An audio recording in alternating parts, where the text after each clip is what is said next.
No ano passado, a Câmara Municipal de Gaspar homenageou os 150 anos da imigração italiana. Em Gaspar, nós temos o Ciclo Trentino de Gasparim, onde os italianos sempre cultivam essa tradição em toda a Gaspar. Vou conversar agora com o Dr. Taget Lage, que é advogado e que vai nos falar sobre essa mudança na lei, a qual trouxe esse benefício para essa homenagem de 150 anos da imigração italiana aqui no Brasil. Doutor, seja bem-vindo à Sentinela FM. O que mudou na lei para que possa ser o destaque essa comemoração dos 150 anos da imigração italiana? Bom dia. Bom dia, Gil. Bom dia a todos os ouvintes da Rádio Sentinela. É um prazer estar aqui e falar sobre esse assunto tão relevante para a comunidade de Gaspar. Bom, Gil, primeiramente é importante a gente fazer uma contextualização para a comunidade de Gaspar entender em que ponto nós estamos. Primeiramente, eu gostaria de frisar que antes da emissão desse decreto-lei que ocorreu no dia 28 de 3 de 2025, a cidadania italiana, o reconhecimento da cidadania italiana, não existia um limite no número de gerações. A Itália nunca limitou o número de gerações. O que é que eu quero dizer com isso? Aquele italiano que emigrou da Itália para o Brasil há anos atrás, automaticamente, se ele provasse que ele é um descendente direto daquele italiano, e claro, através de algumas certidões como nascimento, casamento e óbito, ele reconheceria a cidadania italiana tranquilamente, tá? Isso por descendência. Com a emissão desse decreto de 28 de 3 de 2025, o que é que aconteceu? A Itália votou e esse decreto foi aprovado, né? Essa lei agora chama-se Lei 74 de 2025, e essa lei, dentre outras questões, trouxe uma coisa muito importante, que foi a limitação da transmissão da cidadania italiana até o segundo grau. O que é que quer dizer isso, até o segundo grau? Que apenas filhos e netos de italianos teriam direito a reconhecer a cidadania italiana, ao reconhecimento dessa cidadania. Mas um ponto importante que a gente frise é que quando a Itália fala que apenas filhos e netos de italianos serão reconhecidos italianos, ela faz a alusão de que o italiano precisa ser aquele italiano, entre aspas, dito por ela, aquele italiano verdadeiro. Então o que é que seria aquele italiano verdadeiro? Não aquele que nasceu no Brasil e reconheceu a cidadania italiana dela, ou dele. Seria aquele italiano que nasceu na Itália e emigrou ao Brasil. E isso, de certa forma, traz uma consequência como se a Itália estivesse colocando numa balança os tipos de italiano. Então, um italiano verdadeiro, um italiano que não seria tão verdadeiro. Então, ela faz, inclusive, a colocação do princípio do ius solis, que a Itália, de certa forma, nunca adotou. Ela adotava esse princípio do ius solis de forma muito residual para aqueles, vamos dizer assim, para aqueles menores que não tinham nenhuma pátria. No momento em que ela diferencia esses italianos nascidos da Itália dos italianos nascidos no Brasil, ela cria um rótulo muito grande. E é uma coisa muito importante para a gente frisar o seguinte, Gil. Essas pessoas que reconheceram a cidadania italiana ou que mesmo não reconheceram a cidadania italiana, eles são italianos de nascimento. Então esse decreto ele não pode retroagir para retirar esse direito dessas pessoas, que na verdade foi adquirido ali com a data do nascimento, entendeu? Então, na nossa concepção, inclusive como advogado, esse decreto ele se torna inconstitucional, dentre outros, por um desses motivos, pela retroação. Ô, doutor, e como essas mudanças estão sendo vistas pelos advogados e especialistas nesse tema? Bom, importante falar.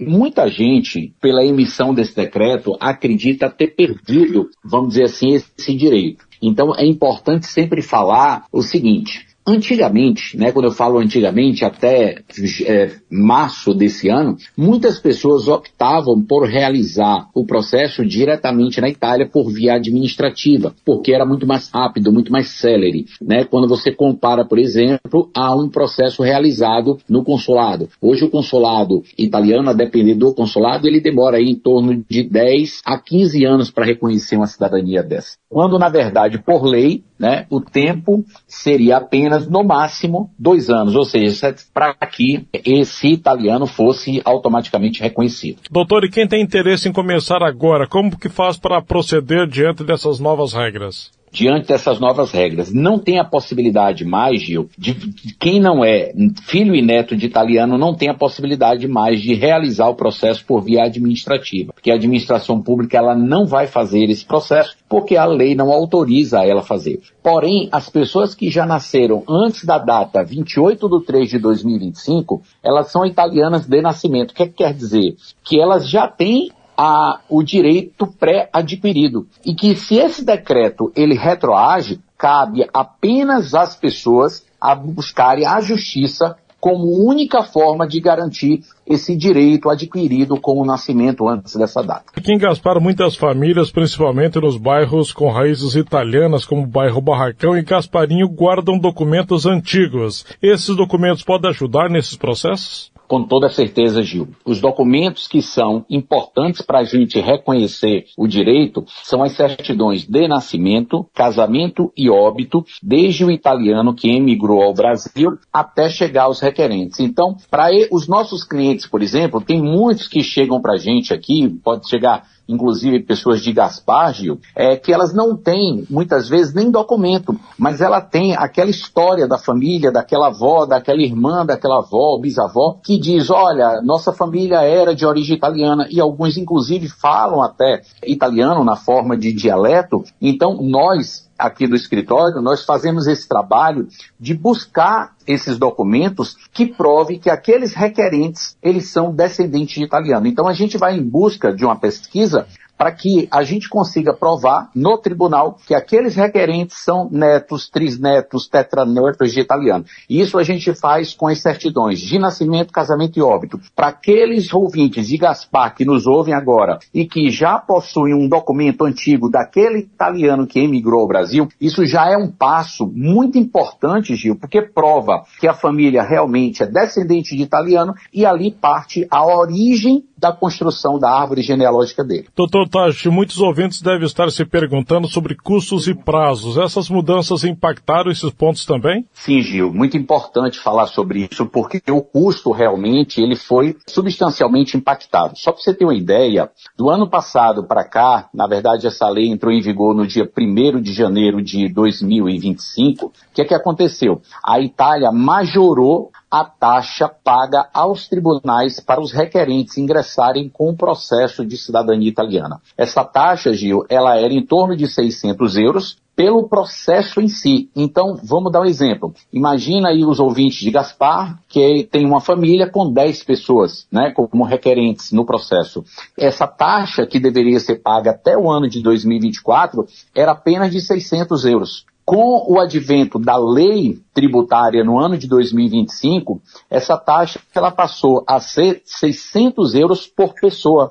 Inclusive, Gil, incluindo menores. Então, o que é que eu estou falando aqui? Uma família, por exemplo, de 10 pessoas, onde eles têm, de repente, mais 10 menores de idade, que daria um total mais ou menos de 20 pessoas, eles deixariam de pagar uma taxa em 2024, que seria apenas de 600 euros, para hoje, em 2025, pagar uma taxa de 12 mil euros. Quanto aos prazos do processo, Gil, eles permanecem mais ou menos o mesmo, né, do ano passado. Isso ainda não foi alterado. Mas eu acredito, tá, como advogado especialista na área, eu acredito que isso vai mudar. Pelo seguinte, porque aquelas pessoas que poderiam reconhecer sua cidadania por via administrativa, pelo fato do advento dessa lei, elas terão que migrar o seu processo para a via judicial, o que vai ocasionar um aumento da demanda judicial e provavelmente aí a gente vai ter um aumento do número dos prazos aí, da expectativa de prazo pelos tribunais. E quem já tem a cidadania italiana reconhecida, precisa se preocupar com essas mudanças também? De jeito nenhum, Gil. Quem já tem a cidadania reconhecida, nada muda.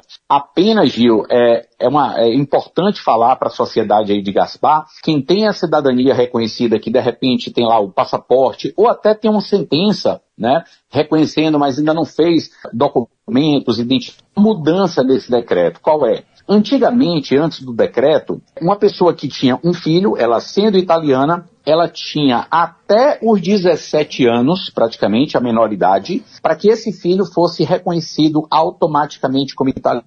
Com o advento desse decreto e a da lei, essa pessoa que é italiana, ela tem até o dia Gil, frisar para a sociedade de Gaspar. Ela tem até o dia 31 de maio para reconhecer os filhos como sendo italianos. Se elas passarem desse prazo, elas vão ter muito trabalho, muita dificuldade em reconhecer, aí só via judicial.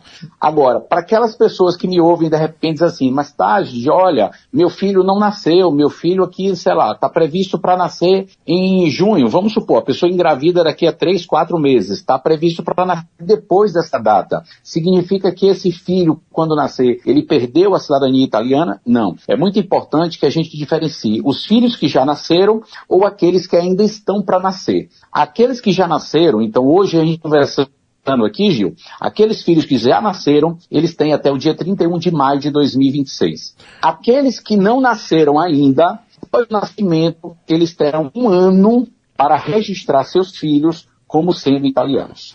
Essas polêmicas acabam, infelizmente, gerando muita notoriedade e hoje em dia precisamos ter cuidado com as notícias falsas, as chamadas fake news. Existe algum canal onde as pessoas podem buscar orientação segura sobre esse assunto? Sim, Gil, com toda certeza. Importante é que eles busquem os canais, por exemplo, da Itália, os canais oficiais do Ministério do Interno, onde existe a lei específica. Quem tem dificuldade de ler em italiano pode converter, inclusive, em português e facilmente ter essa leitura. Nos sites, por exemplo, dos consulados também, eles vão ter direito a essa leitura, vamos dizer assim, de forma mais direta da lei. Agora, é importante frisar que o que é dito pela lei não significa dizer que a justiça, que o tribunal italiano vai acatar com tudo isso. Então eu estou chamando a atenção porque essas pessoas podem ler essas leis e dizer, realmente eu perdi o direito. Efetivamente, você não consegue mais reconhecer o seu direito por via administrativa, como eu frisei anteriormente, mas por via judicial, com toda certeza, se você nasceu antes de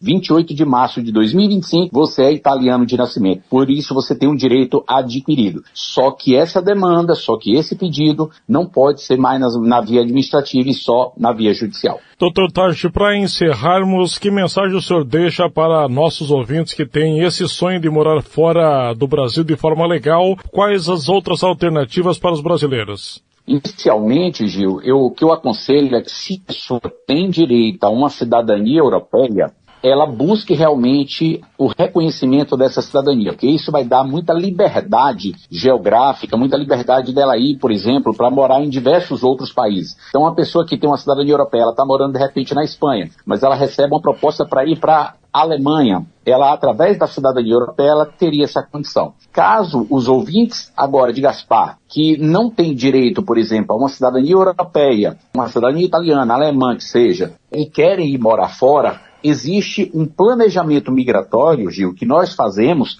e através dos vistos, e aí existem diversos tipos, né? O visto que cabe a, de repente, abrir um outro visto. Então a gente tem visto de tudo, visto de trabalho, visto de empreendedor, visto de investidor. Então cada pessoa se adequa a um tipo de visto. Então através desse planejamento migratório e do inserimento desse visto para o país em que a pessoa quer morar, seria uma forma adequada de fazer um planejamento migratório. Dr. Tarchi, eu lhe agradeço pelas suas informações, pelos seus esclarecimentos, por esses assuntos tão relevantes para a comunidade gasparense. Tenha um bom dia e sempre seja bem-vindo aqui na Sentinela FM. Muito obrigado, Gil. Um abraço a todos de Gaspar. É um prazer sempre falar com vocês. Eu conversei com o advogado Tarchi Lage. Reportagem Gil Dias.